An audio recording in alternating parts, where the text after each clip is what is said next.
Hi friends, welcome to my YouTube channel fun quest. നന്നായിട്ട് വീശിയടിച്ച് നല്ല ലെയർ ആയിട്ടിരിക്കുന്ന പൊറോട്ട കഴിക്കാൻ ഇഷ്ടമില്ലാത്തവരായിട്ട് വളരെ കുറച്ച് ആളുകളെ കാണുള്ളൂ. വീട്ടിലുണ്ടാക്കിയിട്ടുള്ള നല്ല വീശിയടിച്ച സൂപ്പർ പൊറോട്ടയുടെ വീഡിയോ ആയിട്ടാണ് ഇന്ന് ഞാൻ വന്നിട്ടുള്ളത്. നിങ്ങൾ ആദ്യമായിട്ടാണ് എൻ്റെ ചാനൽ കാണുന്നതെങ്കിൽ സബ്സ്ക്രൈബ് ചെയ്യാനും തൊട്ടടുത്ത് കാണുന്ന ബെല്ലൈക്കണിൽ ഓൾ പ്രസ് ചെയ്യാനും മറക്കരുതേ. കൂടെ ലൈക്ക് ചെയ്യാനും ഷെയർ ചെയ്യാനും കമൻറ്റ് ചെയ്യാനും. ആക്ച്വലി എനിക്ക് ഈ വീശിയടിച്ച് പൊറോട്ട ഉണ്ടാക്കാൻ അറിയില്ലായിരുന്നു. എൻ്റെ സിസ്റ്റർ ഇൻ ലോ ചേച്ചി ഞാൻ പൊറോട്ട ഉണ്ടാക്കാൻ പോവാ, ചേച്ചി വരുന്നോ എന്ന് ചോദിച്ചപ്പോൾ ഞാൻ ഓടിച്ചെന്ന് ക്യാമറയായിട്ട് വീഡിയോ എടുക്കാൻ ചെന്നതാണ്. ഇപ്പൊ നല്ല വീശി അടിച്ച് അടിപൊളി പൊറോട്ട ഉണ്ടാക്കാൻ ഞാനും പഠിച്ചു. അപ്പോൾ നമുക്ക് പൊറോട്ട ഉണ്ടാക്കാൻ തുടങ്ങിയാലോ. ഒരു പാത്രത്തിലേക്ക് 2 കപ്പ് മൈദപ്പൊടി ഇട്ട് കൊടുത്തിട്ടുണ്ട്.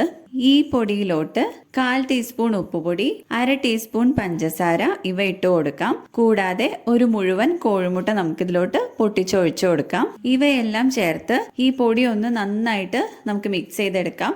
ഈ മുട്ട പൊടിയുടെ എല്ലാ ഭാഗത്തും എത്തുന്ന പരുവത്തിൽ നമുക്കിതൊന്ന് നന്നായിട്ട് മിക്സ് ചെയ്ത് കൊടുക്കാം. ഇനി നമുക്ക് പൊടി കുഴച്ചെടുക്കാൻ ആവശ്യത്തിനുള്ള 1 കപ്പ് വെള്ളം എടുത്തു വെക്കാം. കുറേശ്ശെയായിട്ട് വെള്ളം നമുക്ക് പൊടിയിലോട്ട് ഒഴിച്ചു കൊടുത്ത് പൊടി നന്നായിട്ട് കുഴച്ചെടുക്കാം. 1/2 ടീസ്പൂൺ നെയ്യ് കൂടെ നമുക്ക് ഇതിലോട്ട് ആഡ് ചെയ്ത് കൊടുക്കാം.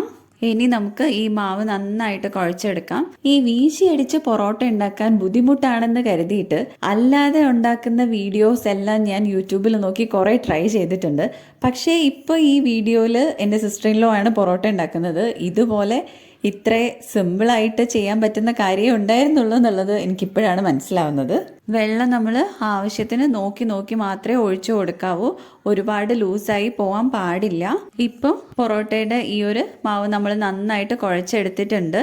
ഇനി ഇത് കുറച്ചു നേരം റെസ്റ്റ് ചെയ്യാനായിട്ട് വെക്കണം. നമ്മൾ കുഴച്ചെടുത്തിട്ടുള്ള ഈ ഒരു മാവ് ഒരുപാട് ലൂസായി പോകാനും പാടില്ല, ഒരുപാട് കട്ടിയായി പോകാനും പാടില്ല. ഇതാ നമുക്ക് തൊട്ട് നോക്കുമ്പോൾ ഇങ്ങനെ കുഴിഞ്ഞു വരുന്ന ഒരു പരുവത്തിലുള്ള രീതിയിലാവണം നമ്മൾ കുഴച്ചെടുക്കുന്നത്. അതിനു മുമ്പേ ഇതിൻ്റെ പുറത്തൂടെ കുറച്ച് ഓയിൽ നന്നായിട്ട് തടവി കൊടുത്തിട്ട് ഒരു 1/2 മണിക്കൂർ നമുക്കിത് അടച്ചു വെക്കാം. 1/2 മണിക്കൂറിന് ശേഷം നമ്മളിത് തുറന്ന് നോക്കിയിട്ട് വീണ്ടും ഒന്നുകൂടെ കുഴച്ചു കൊടുത്തിട്ട് ചെറിയ ബോൾസാക്കി മാറ്റുകയാണ്. നമ്മൾ ചപ്പാത്തിനേക്കാളും കുറച്ചുകൂടെ വലുപ്പത്തിലുള്ള ഉണ്ടകളായിട്ടാണ് എടുക്കേണ്ടത്. ഓരോരോ ഉണ്ടകളാക്കി മാറ്റിയെടുക്കാം. ഈ മാവ് ഇതുപോലെ ഉള്ളിലോട്ട് വെച്ചിട്ട് മടക്കി കുഴച്ചെടുക്കുകയാണ്. ഇതിൽ എയർ ബബിൾസ് വരാതിരിക്കാൻ വേണ്ടിയാണ് ഇങ്ങനെ ചെയ്യുന്നത്. ഈ പൊറോട്ടയ്ക്കുള്ള ബോൾസ് നമ്മൾ എടുക്കുന്നത് ഒരു പ്രത്യേക രീതിയിലാണ്. ഇതുപോലെ കയ്യിൽ വെച്ച് ഇങ്ങനെ പ്രസ് ചെയ്തിട്ട് മുകളിലേക്ക് വരുന്ന ഒരു ബോൾ വലുപ്പത്തിലുള്ള ഒരു പോർഷൻ നമ്മൾ ഇതുപോലെ ഇങ്ങനെ കട്ട് ചെയ്തെടുക്കുകയാണ് ചെയ്യുന്നത്. ഈ ബോൾസ് എല്ലാം നല്ല സ്മൂത്ത് ആയിട്ടുള്ള ബോൾസ് ആയിട്ട് വേണം ഉരുട്ടി എടുത്തു വെക്കാനായിട്ട്. ഈ എല്ലാ ബോൾസിന്റെ മുകളിലേക്കും നമുക്ക് കുറച്ചുകൂടെ ഓയിൽ ഒഴിച്ച് നന്നായിട്ടൊന്ന് തടവി വെക്കണം. ഇവിടെ ഇപ്പോൾ ഒരു 8 പൊറോട്ടയാണ് നമ്മൾ ഈ ഒരു മാവ് കൊണ്ട് ഉണ്ടാക്കി എടുത്തിട്ടുള്ളത്. ഇനി പൊറോട്ട പരത്താൻ തുടങ്ങുവാണ്. ഒരു ബോൾ എടുത്ത് നന്നായി തുടച്ച് വൃത്തിയാക്കിയ ടേബിൾ ടോപ്പിലേക്ക് വെച്ച് ചപ്പാത്തി കോലുകൊണ്ട് നമുക്കൊന്ന് എല്ലാ വശവും ഒരേ തിക്നെസ്സിൽ വരുന്ന രീതിയിൽ ജസ്റ്റ് ഒന്ന് പരത്തിയെടുക്കാം. അതിനുശേഷമാണ് നമ്മൾ പൊറോട്ട വീശി അടിച്ചെടുക്കുന്നത്. അതിന് മുമ്പായിട്ട് നമുക്ക് ഈ മാവൊന്ന് പൊക്കിയെടുത്തിട്ട് ടേബിളിൽ നന്നായിട്ടൊന്ന് എണ്ണ തടവി കൊടുക്കാം. വീശി അടിക്കാൻ വേണ്ടി പിടിക്കുന്നത് ഒരു പ്രത്യേക രീതിയിലാണ്. ഒരു കൈ മുകൾ വശത്തും അതിനോട് ചേർന്ന് അടിവശത്ത് മറ്റേ കൈയും വെച്ചിട്ട് പൊക്കിയെടുത്ത് ഇതേപോലെ വീശി അടിക്കുകയാണ് ചെയ്യുന്നത്. ഓരോ തവണ വീശി അടിക്കുമ്പോഴും കൈ നമ്മൾ കുറച്ച് ഫ്രണ്ടിലോട്ട് അതായത് പൊറോട്ട റൊട്ടേറ്റ് ചെയ്താണ് നമ്മളത് വീശി കൊടുക്കുന്നത്. എല്ലാ സൈഡിലും ഒരേപോലത്തെ തിക്നെസ് കിട്ടാൻ ആണ് അങ്ങനെ റൊട്ടേറ്റ് ചെയ്ത് വീശിയെടുക്കുന്നത്. വീശി അടിച്ച് കഴിഞ്ഞ ശേഷം എഡ്ജസിൽ തിക്നെസ് ഉണ്ടെന്നുണ്ടെങ്കിൽ നമുക്ക് വീണ്ടും ചപ്പാത്തി കോല് വെച്ചിട്ട് ഒന്ന് പരത്തി കൊടുക്കാം. അതിനുശേഷം ഇതിൻ്റെ മുകളിലേക്ക് കുറച്ച് ഓയിൽ സ്പ്രെഡ് ചെയ്ത് നന്നായിട്ട് തേച്ച് കൊടുക്കാം. വീണ്ടും മുകളിലായിട്ട് കുറച്ച് മൈദപ്പൊടി കൂടെ നമുക്ക് തൂവി കൊടുക്കാം. അതിനുശേഷം 2 സൈഡിൽ നിന്ന് നമുക്ക് ചേർത്ത് എടുത്ത് ഈ ഒരു മാവ് നമുക്ക് നീളത്തിലാക്കി എടുക്കാം. ഇതിലൊരു 3 പൊറോട്ട ഞാൻ വീശി അടിച്ചു നോക്കി. ആദ്യത്തെ ഒരെണ്ണം കുറച്ചൊരു ഡിഫറെൻ്റ് ആയിട്ട് തോന്നി. ആ കൈ പിടിക്കുന്നതും വീശി എടുക്കുന്നതും ചെറിയൊരു ബുദ്ധിമുട്ടായിട്ട് തോന്നി. പക്ഷെ കറക്റ്റായിട്ട് നമ്മളത് പിടിച്ച് അതേപോലെ സെയിം പൊസിഷനിൽ വീശി എടുക്കുകയാണെങ്കിൽ വളരെ ഈസി ആയിട്ട് നമുക്ക് ചെയ്യാൻ പറ്റും. 3ാമത്തെ പൊറോട്ട അടിച്ചപ്പോഴത്തേക്ക് ഞാനത് പെർഫെക്റ്റ് ആയിട്ട് ചെയ്തു.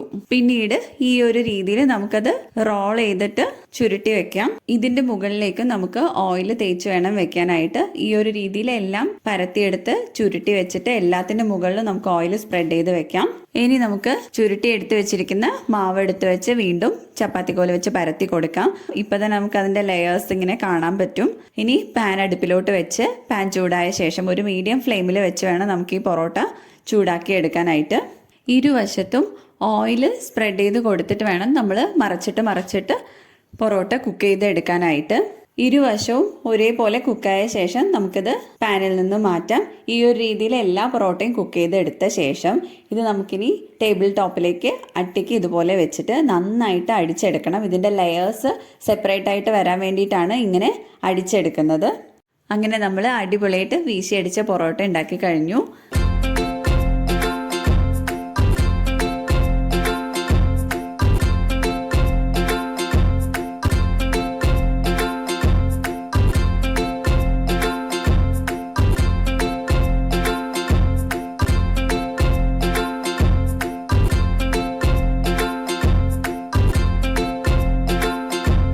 പൊറോട്ടയുടെ കൂടെ ബീഫ് റോസ്റ്റ് നല്ല അടിപൊളി കോമ്പിനേഷൻ അല്ലേ? അപ്പോൾ ഇന്ന് ഞങ്ങൾ അങ്ങനെയാണ് കഴിച്ചത്. പൊറോട്ട ഉണ്ടാക്കുന്ന ഈ വീഡിയോ നിങ്ങൾക്ക് എല്ലാവർക്കും ഇഷ്ടമായെന്ന് വിശ്വസിക്കുന്നു. വീഡിയോ ഇഷ്ടമായെങ്കിൽ എല്ലാവരും ലൈക്ക് ചെയ്യാനും ഷെയർ ചെയ്യാനും കമൻറ്റ് ചെയ്യാനും മറക്കരുതേ. Thanks for watching.